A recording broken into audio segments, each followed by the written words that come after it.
Welcome to Shallow. Join us as we explore the topics that are always on our minds. From beauty and wellness trends to balancing our careers and ambitions. These conversations fill our WhatsApp inboxes and social media feeds. We're diving into pop culture and asking the question, is it really that deep? This week, we're diving into the pop girlies of 2024. A year that spoiled us with iconic albums, unforgettable tours, and major Grammy buzz. From Taylor Swift's record-breaking Torture Poets Department and the Eras Tour to Sabrina Carpenter's breakout year and Charli XCX's BRAT. We're diving into standout pop moments. So Luce, how have you been this last week? I mean, it's great. I'm still in Sydney. I've been staying with you for about a week and a half now, and I love it. I want to move here. It's such an amazing, amazing place. And do you know what is amazing about it? The fact that everyone has an insane body. Everyone's hot. Everyone's hot as fuck. Yeah, I don't know what it is. It's like the Sydney bubble, Bondi Bondi bubble. The Bondi bubble. Like everyone is smashing the gym, eating healthily. Everyone looks like a 10 out of 10. It's quite jarring, actually. It is a lot. Like, I remember when we first moved here, we went on a walk and we were like fresh off a red eye and felt awful about ourselves, to say the least. And then we went for a nice walk and like it was just like being surrounded by Victoria's Secret models. Yeah, I think the first few days I was kind of like, oh my god, like I don't know how I'm going to integrate here. Like this is a lot. And then you do just kind of fall into it and you kind of like join the trend. Yeah, you just join the trend of being 10 out of 10. No, I'm joking. You are a 10. Like you do kind of fall into like, oh, I'm going to go to Pilates, I'm going to go to the gym, I'm going to be a bit healthier, I'm going to go swimming. There's loads to do, the weather's nicer. It is just like baked into the lifestyle here, isn't it? Yeah. I think like you go for a walk, you get a coffee, there's so much more available to you outside, the weather's better. Like I think it just naturally lends itself to having a bod, of which I do not like. Oh my god, she's an absolute liar. But one thing I have kind of introduced you to this week. Yes, we went to Reformer Pilates. I mean, I absolutely love Reformer Pilates. I think it's one of those things, it looks like a torture device. It is a torture device, but my god, does it make you snatched. Yeah, I'm waiting for that to hit. We've only done one session, but I've committed to going twice a week on Lucy's orders. I did feel better for it. It was like 30 minutes of hating my life, but after the endorphin rush hit in, and I'm ready to be snatched. And I think as well, if you go a little bit more, it becomes part of your routine, and it's almost I used it as more of like a meditation thing, because I'm not very good at kind of like laying and yoga and kind of being really still. And kind of Pilates gives me that kind of mental clarity where I'm not kind of thinking about anything, because I am just thinking about how my abs are screaming. And yeah, it kind of is meditation in that way instead. I mean, that is like the ultimate benefit of doing it. Like I know we joke about being snatched, and obviously that's a lovely side effect, but I think you are so right. Like I went in not feeling great and I came out feeling better. Yeah, it's one of the, like, you know, when people say exercise is one of the best things, it's like, okay, yeah, maybe not in a gym where you're kind of like stressed about how many people are around and like whether you can use certain equipment or not, but with Pilates it's like, you know, you've got your time slot, you know, you've got your equipment, you know, that an instructor is there to guide you, she was and great. You know, it's cool. So Grammy nominations have just dropped, and by the time this goes out, we'll probably be a week or so out from the Grammys, I think, trusting we keep to our release schedule. But they have just come out, and I think maybe it wouldn't usually feel like something we're too bothered about, but 2024 was such a big year for pop, especially females in pop. Yeah. And I think so many albums that got released this year we are obsessed with. It's been such a big year for the girlies, and we were at dinner the other night and we were just chatting about it, and we decided it should have been a pop episode. I mean, it was the year of the pop girly, like 2024, and you know, I can't imagine what 2025 is going to bring us, but I hope it's more of the same, because you know, I feel like our entire summer was taken over, but you know, like BRAT summer, Sabrina Carpenter, and now she's on tour. Like there's just so much to unpack. So much to unpack. And to just quickly run down the highlights, look, heads up, we're not going to talk about all of this in a 25-minute podcast episode. We're going to talk about our highlights, but the highlights of this year were Taylor Swift's Torture Poets Department and the Eras Tour, Charli XCX's BRAT, Gracie Abrams' The Secret of Us and her tour, Olivia Rodrigo went on tour touring her Guts album, Ariana Grande's Eternal Sunshine, Beyonce's Cowboy Carter, Sabrina Carpenter's Short and Sweet, Halsey's The Great Impersonator, Dua Lipa's Radical Optimism. It was the year of Chappell Row, and she was a huge breakout star this year. And of course, Billie Eilish with Hit Me Hard and Soft and her current tour. We're going to discuss our standouts for the year, and I think we should start with Sabrina Carpenter. Yeah. I mean, she feels like the real breakout star of 2024. And, you know, we were kind of chatting, she's kind of taken over from Summer onwards. I mean, with Espresso dropped, and we were just like, it seemed like the entire world was obsessed. It's such a banger though, isn't it? Yeah, it was just trickling into everyone's cars, everyone's headphones. You know, it's an absolute tune. She's also nominated in the Big Four at the Grammys. So 2025, she's got album, song, and record of the year, plus best new artist. So absolutely swept the Big Four categories. She definitely deserves it. I mean, yeah, we were just chatting before we kind of went live about the fact that Sabrina Carpenter didn't win Song of the Summer for Espresso, which I think is absolutely wild because it was the Song of the Summer. She should have won that. I don't think anybody would probably contend that, even if you weren't a Sabrina Carpenter fan. Like, that was, you know, when I think of 2024 summer and I think of all the things I did, it probably had Espresso in the background. But yeah, apparently she was nominated for it, but it just didn't meet the final cut, basically. And I think Please, Please, Please did. Was this at the MTV Music Awards? The MTV Music Awards. And yeah, Fortnite won. Yeah, like that really surprised me. I mean, we're big Taylor Swift fans, and we will talk about her imminently. But I don't think Fortnite was the song of the summer. Like, I don't think British. Well, I don't think summer and think Fortnite. Fortnite took over. It's kind of a moody song. Like, it's kind of like you know, it says it's in the music video. It's like black and white and like it's very melancholy. A little bit melancholy, yeah. And it's, I mean, the whole album, like Torture Poets, it's more Halloween-y. Yeah, it's sad. Like, it's about a tough breakup and a tough period of her life. And I think that's not to say the song of the summer has to be a huge summery banger, but it was this year, and I do think it was Espresso. Like, it was everywhere, and I think even like I would hear people humming it that I just would never think would ever listen to that kind of music, and they'd be like, I'm working late. Like, they were so into it. I'm working late because I'm a singer was like incredibly massive. Like, yeah. What's your thoughts on her new tour? I think it's really fun. Like, I think she's really lent into this kind of like Betty Boop, Polly Pocket vibe. I think her outfits are amazing. I think she also has learned from the best on how to create these like little viral moments from each tour, you know, with the have you ever tried this one? Like, if you know, you know. I think that's really smart, and I love her little outfits. Like, I could never get away with it. I'm not her size, I'm not her stature, but I think for her it's so perfect. And this kind of rework of the brand of her own personal brand, I think is really bang on. I mean, she is the queen of the platform boot. Like, like those go-go boots. Yeah, those go-go boots, like, insane. You know, there is some kind of like controversial takes on her at the moment that she's quite hypersexualized, and I think there's a little bit of conversation of whether, you know, that is her brand or whether that is something that maybe her label is telling her to do. What's your kind of stance on that? Because I know how I kind of feel, but I just want to see where you stand. I think when it comes to the hypersexualization narrative, if you listen to her album, you know what you're getting yourself in for, right? It's all over the lyrics. She's not trying to hide it. I think as long as it's coming from her and not a group of men around a boardroom in some, you know, back office somewhere, I'm perfectly all right with it. I think she is of age, she is owning her sexuality, and fuck it, why not? How do you feel about it? Yeah, no, I completely agree. And I think, so I didn't really know much about Sabrina Carpenter up until kind of this year. Like, I did listen to like Feather, like that was a massive hit, and that kind of trickled its way into my kind of like radios on Spotify. But yeah, Short and Sweet dropped and I was absolutely lapping it up.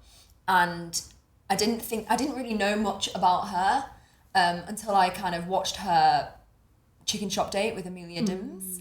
Well, love her. I think she's so funny.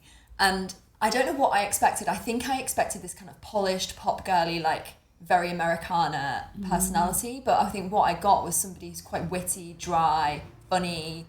And as a British person myself, I love sarcasm. And I think she really brought that to the table. And I kind of thought, do you know what? It actually clicked. Like, all the lyrics in her album, all her kind of persona, I was like, no, this is her. Like, I feel like this is really her.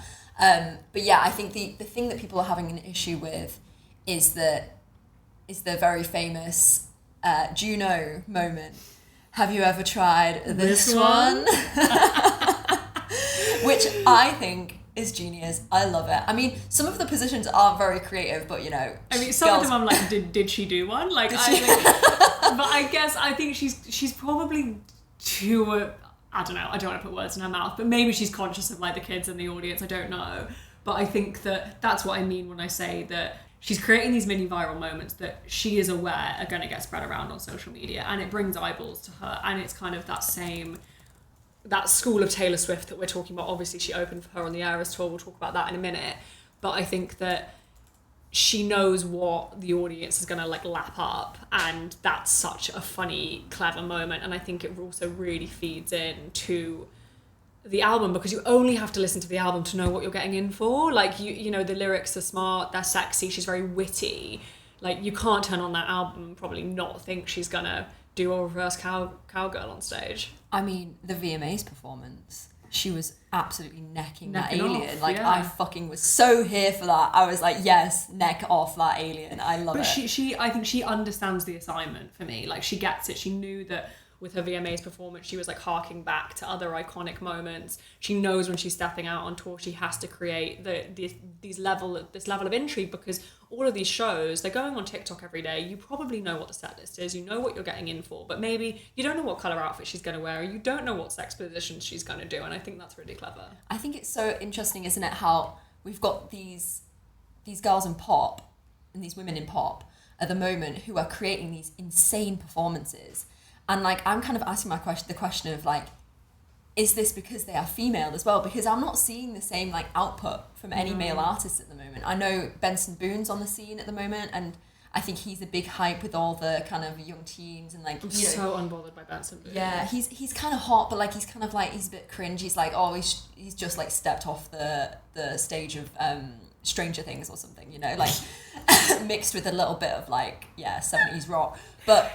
Yeah, I don't see him like, I don't know, putting in as much show factor as like, you know, girlies. Like, yeah, they don't have to, exactly. Like, and I think, you know, with Sabrina as well, like, it feels like she's been this overnight success, but like, she's on her fifth album. Like, this hasn't been an overnight success, but I think we should talk about her opening for Taylor on the Eras tour. Do you think that that swift lift that we talk about, do you think she'd be where she is without Taylor? Because I think one thing that I've noticed is that I feel like she's trying to put markers in the sand that says, yes, I'm a pop girly, yes, I'm aligned with Taylor, she probably massively helped her in her career, but I'm distinguishing my own lane. Yeah, I think she's definitely distinguishing her own lane. I think, you know, the numbers don't lie with Taylor. She has numbers on her side. So therefore, if you are opening a tour for her, it doesn't matter who you are, whether you are Sabrina Carpenter or, you know, Lucy Bell. Like, you're gonna get some traction, good or bad. Like, probably bad for me.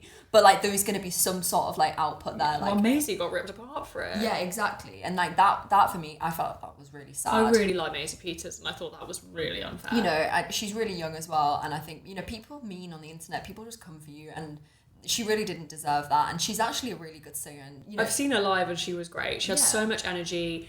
I love her storytelling, her lyrics. I mean, if you haven't listened to History of Man, listen to History of Man. And I think it was just really sad, because I think maybe we should just go in and talk about the Eras tour, but I think that when you go to the Eras tour, which we were lucky enough to go to, it was an environment of safety, of love, of excitement. Nobody was angry. No ag. I've never felt safer. And we were at Wembley, huge stadium, so many people, and it was the most like sparkling environment I've ever been in. Honestly, it's one of the best memories I have and probably will ever have. And I don't know whether Taylor will bring another tour like that again anytime soon. You know, maybe she'll do a massive comeback tour, you know, in her 40s, or when she's kind of like slowing down her career, which is actually the most terrifying, depressing thing that I've ever thought about. But no, you know, she will be doing tours after this. They will be immense, and they will have numbers beyond what we even can imagine. She's not stopping anytime soon, but to the scale of what the Eras tour is and was, I don't think so. And but in a way, like, there's a nostalgicness finiteness to that. Like, everything has to come to an end, right? It does, and we're so close to the end of it as well. So she is, I think, as we speak, performing in Toronto. So we don't actually know. Did she drop Reputation? She might have dropped it. I mean, here's hoping. I'm hanging out for it, but obviously we have to talk about the Tortured Poets department. Obviously nominated in the Grammys for Album of the Year. She broke her own streaming record previously held by Midnight's, making this the most streamed album in a single day. And the Eras tour is the highest grossing tour of all time and the first ever tour to surpass 1 billion USD in revenue. So massive. I mean, it's felt for such a long time that the only records that Taylor Swift could break were her own. And I think it's, I am a diehard fan. I will literally defend this woman to the ends of the earth, but we'll go into that in a separate episode. But I think, 2024 has really brought about some amazing artists, amazing female artists. And I think Taylor Swift can probably, account for this, the fact that, like, she is going up against some really big people here, like, for the Grammys. And maybe she was not going to be breaking her own records this year. Maybe she is actually going into the competition in a fair fight. I think it's so stacked this year. I'm gonna put my neck on the line. I don't think she's winning anything this year. I think these categories are so saturated, they are so strong, and I'm a big fan of the Tortured Poets department. I loved it when it first came out. I've continued to listen to it on repeat.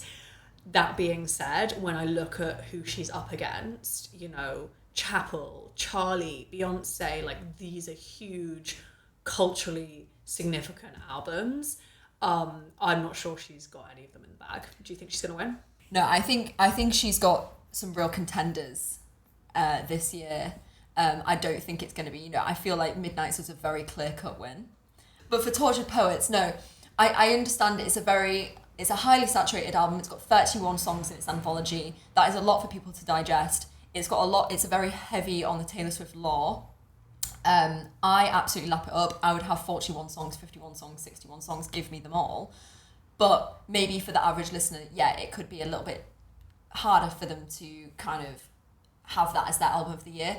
But I think numbers don't lie, and it was the most streamed album in a single day. Yeah, I think if it was biggest album, it has to win, right? I think, but album of the year isn't necessarily the biggest album. I think one of my slight bugbears with how this album came about, and I'm on the same camp as you, release an album with 40 million songs on it, I will listen. I can't get enough content from her. I think the fact that she lent into the double album, I felt like the anthology was like the extended edition, the B-side. And I think I would have understood it a little bit more off the bat if maybe she'd presented it that way, rather than being like, it's a double album, you've got the front side and the back side. I think that threw me a little bit, but when I got into it, it's probably the album I listen to the most. But I think when it comes down to album of the year, it's not, as you say, the most digestible album for the general public. It's steeped in her lore. I think it's something she said that she had to write for herself and kind of put it out for the fans. It feels very for the fans, because I think a lot of this music, if you were to play it for the average Joe, I don't know, do you think they'll relate it back to their own life? I think if anybody listened to Taylor Swift as much as I listen to Taylor Swift, they would. I think it's very hard for somebody to probably sit down and be like, okay, I'm going to listen to this and see if anything relates to me. Like, I think you're going to find one in there. Like, I don't think it's going to be But hard. Do you think they're listening to the whole thing? I don't think so, no. I think it's a lot. It's too many songs. I mean, I've spoken to friends who really love Taylor Swift, and they're like, oh, I just don't know where to start with it. Like, I don't know. Yeah, and I don't know which one to go with. Like, when I put it on shuffle, I don't know, And for me, that's not hard, because I've been a fan since I was 11 years old. I know how she kind of operates, and I think she's got to this stage in her career where, maybe with her Reputation, where it didn't get any Grammy nominations, and it was kind of a bit, in her Miss Americana doc, it was a bit sad, and she felt a bit like that was a real weight on her shoulders, that she didn't win anything for that or get nominated for anything for that. I think with the Tortured Poets, she probably is aware that dropping 31 songs is not going to be easily digestible for a lot of people, but she's done it because she is in a position where she can, and she's got the Eras tour, she's got her Midnight's album of the year, she's feeling good about herself, like she's, you know, how can you not feel good about yourself as Taylor Swift at this point in time? Like, I personally don't think, you know, I think she would love to win, I think she would love to get the Grammys, obviously she's an awards girly, but I don't think this album is something that she's put out there to get an award. And this is a little bit of a controversial take, but we might say that Beyonce potentially has curated Cowboy Carter to win the Grammys album of the year. It does feel like Cowboy Carter was maybe built for album of the year. She's definitely touched on things that I think she knows is gonna, I don't want to say rile the Grammy voters, but like all the themes she's pulled on is very like, if this is what you want from me, this is what you're gonna get.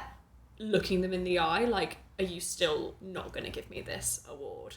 That's how I feel. Do you feel the same? Yeah, I mean, I was re-listening to Cowboy Carter the other day, and, you know, I really love that album. I'm a country girl through and through. Give me a country album any day and I'll lap it up. I do kind of feel as though it is a little bit sad that she's potentially had to curate an album for the Grammys, or she has had to, you know, kind of go back to her roots, go to this country, you know, taking her music to the next level to try and like force almost the Grammy team to give her album of the year. And yeah, I don't know whether it's a little bit nuanced in the way that, you know, she's a pop girly R&B, like, and the fact that she hasn't won album of the year for that, and she might potentially do that for a country album. I don't know whether she's maybe at the point in her career she's just like, just fucking give me the award, like, or whether it's kind of like, you know, it's a bit of, you know, the Leonardo DiCaprio moment with The Revenant, like, you know, it's a long time coming, and just give me the fucking Oscar. I think she'll win it. I think the only person who might take it out from under her is Billie Eilish, because we know the Grammys love Billie Eilish. I mean, I love Billie Eilish. I mean, I never used to meet, like, I always thought Billie Eilish was a bit for more of the younger Gen Zs. Oh, she's super Gen Z. So when Bad Guy came out, like, I was like, oh, this is great. But for some reason, I was like, this is like, well, this is not for me. I don't know why. I was like, oh, this is like for my sister who's like 9 years younger than me. And I don't know whether that's just my own insecurities. You're too millennial for this. But like, Hit Me Hard and Soft, I have absolutely eaten that album alive. I absolutely love it. And I know you haven't listened to it as much as me, but I think Birds of a Feather was such a massive tune this year. I haven't listened to it as much as you. I've listened to it through a couple of times. It is really, it's a beautiful album for sure. I do enjoy it. I don't know why I don't pick it up that much. I think I love The Diner. Birds of a Feather was great. I thought Lunch was fun. I liked her collab she did with Charli XCX for, is it Guess? The colour of my underwear. Yeah, that one. And I think, yeah, if anyone might steal it out from under her, I think it's Billie. I mean, if we're talking about songs of the year of 2024, you've got Espresso there, you've got Texas Hold'em, but yeah, you have Lunch. Like, Lunch was massive. I remember being like, yeah, this is such a tune. And like, I don't know whether you've seen the music video, but that's so fun. And it's kind of this kind of grungy, overexposed, like, video of her kind of in a white, it's very like noughties. I think you'll like it. Nice, I'll give it a watch.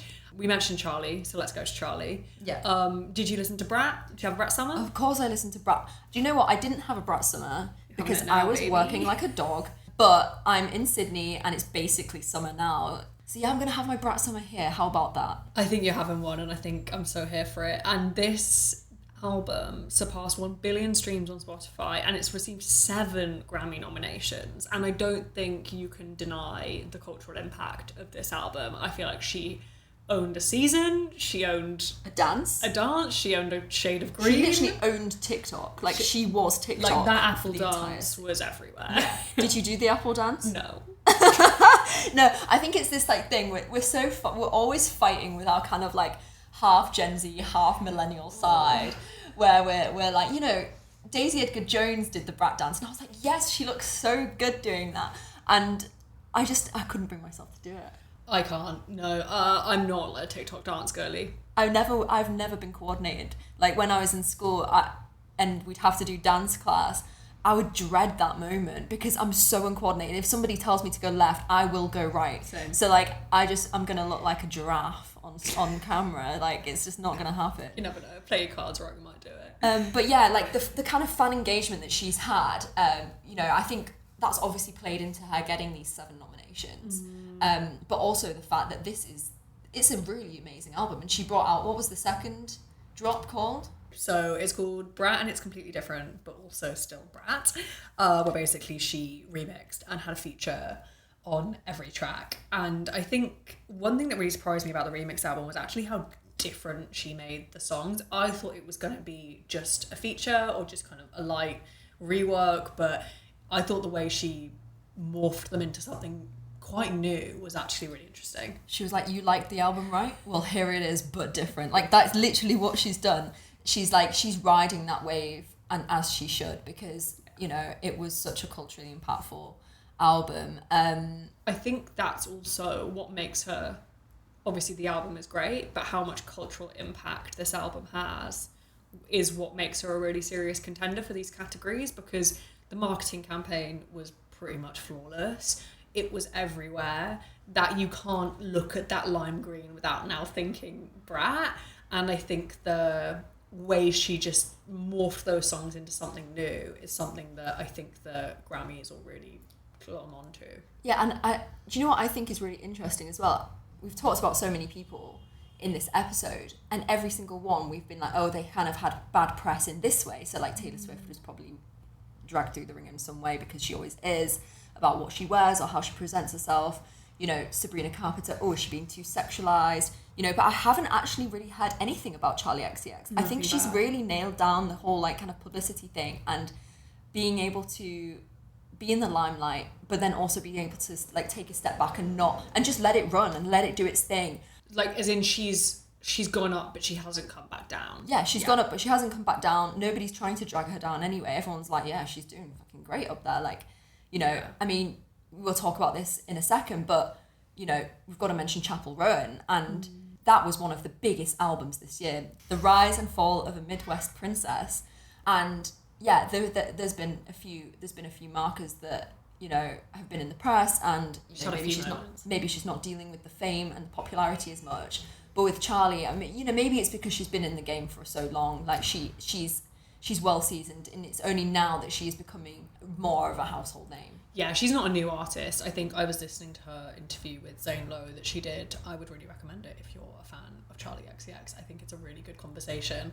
And she spoke about the fact that she would often feel like, am I meant to be this underground artist, or am I meant to be a pop star? And I think probably up until maybe BRAT, it felt like she kind of was a bit of, if you knew, you knew. But now you can't deny it. Like, I think she is a household name. You'd flip on the radio, you'd hear her. I think most people know who she is at this point.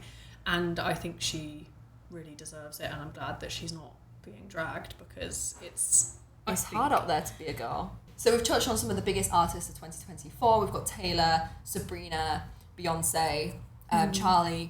You know, we haven't talked about Chappell Rowan, and we've got to dive into that. She is nominated for Best New Artist, Song of the Year, Record of the Year, Album of the Year, Best Pop Vocal Album, and Best Pop Solo Performance. So she is all over these awards, and I, for one, am incredibly happy about this. Yeah, and all I can say is good luck, babe. Do you think she deserves all those nominations? Absolutely. I think that album is banger after banger. I think it's so good, and I almost feel for her a little bit, because I think it's probably my album of the year is A Rise and Fall of a Midwest Princess. And I think that, again, that category just being as stacked as it is, I don't think she's going to get it. I really want her to get it. I don't think she's going to get it. But I think she absolutely deserves all the nominations. It's crazy, isn't it? Because I think every album that's nominated in these categories could win equally in their own year. Yeah. If they were like, you know... Because they're all up against each other. It's crazy. It's like, how do you pick one? When did you become a fan? So California song off this album came on my like radio on Spotify or something, and I remember just being like, this is a lovely song, like really into it, which is interesting because it doesn't sound like the rest of the album at all. But yeah, that was my like gateway to her. Spotify really does just like, you know, chuck some curveballs at you, because I started listening to her last year, and it was Red Wine Supernova, and that was like, it just kind of started coming on my radios, and I was listening to it more and more, and I was like, actually, this is so good. Who is this? And like, you know, maybe I'm just naive and I hadn't heard of it before that, but like, you know, that was my kind of like, that's my favourite song off the album. But yeah, she's having a few issues at the moment. I think we should probably talk about those. You know, I think she has risen to a level of fame which is absolutely enormous. Stratospheric. In such a small amount of time as well. I think it really was this year that it kicked off, and like, you know, Hot to Go was like, you know, it felt like Good Luck Babe was on the radio for absolute months and it was never coming down, and then Hot to Go came and took over. Yeah, how do you think she's dealing with it? I mean, I think it's clear that she's not loving a lot of it. I think she's cancelled a few shows and taken a little bit of a step back. I think some stuff has maybe been dealt with better than others. I actually really rate her drawing these boundaries. I think there's been a few moments that I've been a bit like, oh, that maybe felt a little bit unnecessary. I think, you know, she called out Billboard for announcing the fact that she'd split with her management and being like, you know, this isn't cool. And I'm sure she had her reasons for that, and maybe a lot of that we don't know, and it is behind closed doors. So I can't imagine she spoke out about it for no reason, but that's also kind of these news outlets to a degree doing their job, and I don't think it was presented in a negative way. It was presented just in like a very factual, like she split with her management kind of thing. But I think a lot of what I've seen of her, for example, with that pap on the red carpet, I think you told her to like shut the fuck up or something. I really rate her reaction. Like, I don't think I would take kindly to that. And she has shot up to a level of fame. It's felt like overnight, this stratospheric, you know, people work years and years and years and gradually will build up, and she has seemingly got that overnight. And I'm not saying she hasn't worked for it. She's released previous work. She's been bimbling around for a little while, but this kind of, it was almost like a light switch was flipped on for her, and it was like she was selling out all her gigs. These festival crowds were huge, and I think I actually really rate the boundaries that she's drawing around fame. I think it's good and I think it's healthy. Yeah, I think everyone was so anticipating her VMAs performance, right? Because they wanted to see what she was going to wear. Is it the one that she wore, the chainmail? Yeah, and she looked like Joan of Arc. Honestly, iconic. And yeah, I think she likes to do this. She likes to play dress up. She likes to present as a different persona. She likes to dress up in drag. I watched her Tiny Desk maybe like 6 months ago. Yeah. And if you haven't seen her Tiny Desk performance, her little Tiny Desk concert, I really would go back and watch that. And yeah, she is full drag in that, full, like, you can tell she is acting, she's a persona. Yeah, she is Chappell Rowan is like her like almost drag persona. Yeah, it's her drag persona, and maybe she was kind of thinking, I could be this person on stage, and then when I come off stage, I am my normal self. And, you know, a little bit like Sia in the way that she kind of had the iconic fringe and you didn't really know who she was. But I think it's really hard to do that as a young woman who has shot to fame so quickly. People absolutely love her, and they want to know more about her life. They want to know the ins and outs of how her music works. That, you know, this is how fandoms work. And, you know, in the Miss Americana doc, you see Taylor like leaving her house, and there's all these fans everywhere, and they're screaming. And, you know, she's just going probably just down the road to the gym, and she gets in the cab, and she's like, I know this is not normal. Yeah. And like, obviously Taylor Swift has had her opinions and views on that later on in life, and like she's always been the kind of like good girl to never like mention anything or kind of just to deal with it, and, you know, she's fighting that back a little bit now.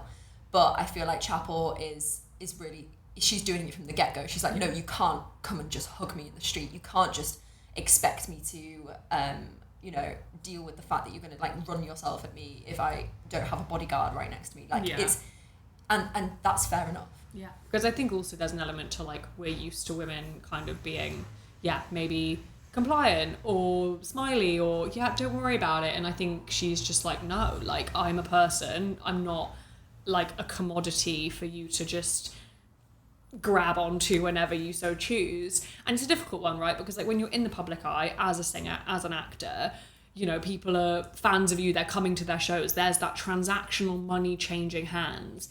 And I think for not everyone, but for some people, it gives this level of ownership, right? It's like, I've given you money, dance for me kind of thing. Yeah. And I think with Chappell, again, I get this impression that she is like, no, I'm a human being. This is a weird thing that I'm going through. I'm coping with it in my own time. And I think she's putting herself first. And I think in a lot of ways, that's probably the healthy thing to do. Yeah, it's probably commendable and quite respectable. And like, I love Taylor Swift, but you know, she's had to undo a lot of her, like, the way that she acted when she was younger, which was a little bit like, oh, I'll take it on the chin, you know, like, that's fine, I'll just be, I won't show my belly button, like, I won't say what my political status is, I won't, like, fight for what I think is right, because, you know, I'm scared of the repercussions. And now, you know, 34 years old, she doesn't give a fuck, and she's just like, I don't know, I think she still gives a fuck. She still gives a fuck, but it's not as intense. And like, maybe if she had a little bit more of the Chappell Rowan, like, fight back. Yeah. So Chappell's basically setting the boundary from the start of her career, whereas you could argue that someone like Taylor hasn't. And she's starting to do that a little bit more now that she's a little bit older. Definitely. I think we've really touched on some good points, and I think it's food for thought. You know, women in pop has always been a massive conversation. There's so many things that go into creating a female pop star. And yeah, you know, look at Britney Spears, for example. You know, there's so many question marks over like her career and like where that went, and it's good to be mindful of women in this industry and how they're doing and how they're going to deal with the fame going forward. And now it's time for... And what a pile of bollocks! It's the time where we chat shit about something insignificant that just fucks us off, and each week we're going to do this. We don't know what the other person's going to say. It's Lucy Bell's turn. It's my turn. Okay, I'm just going to go straight into it. All right. Americans talking obnoxiously in public places. What the fuck? I am so sick of this. Like, anytime I go to a different country as well, in Europe or whatever, and there's some Americans stood there shouting about their meal. I mean, I was in actually Scotland earlier this year, and I was having a lovely meal, and it was quite a quiet restaurant, you know, winter time, you know, still quite cold and cozy. We were all having like a stew or whatever.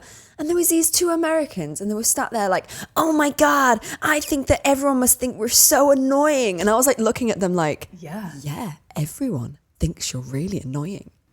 I understand, yeah. I think also, like, apologies to if anyone American... No apologies, Phoebe. No apologies. I think they're very aware of it. These two were very aware of the fact that they were screaming in a restaurant. There is also, like, I do feel like if anyone comes back from, like, a European holiday, they will always have a story to tell about an obnoxious American. It riles me up so much. Yeah. They're very happy for everyone to hear their conversation. And I'm not sure that's how we do it. It's not how we do it. It's not how we do it.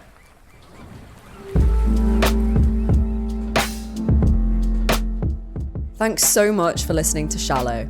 If you enjoyed this episode, we'd love it if you could leave us a review. It makes a really huge difference in helping others discover the podcast. We always want to hear from you, so feel free to slide into our DMs, send us a bell, or follow us on Instagram at shallowpod, or send us an email at shallow@boxedoff.net. Shallow is a Boxed Off production, written and hosted by Lucy Bell and Phoebe Whittle. We'll see you next time.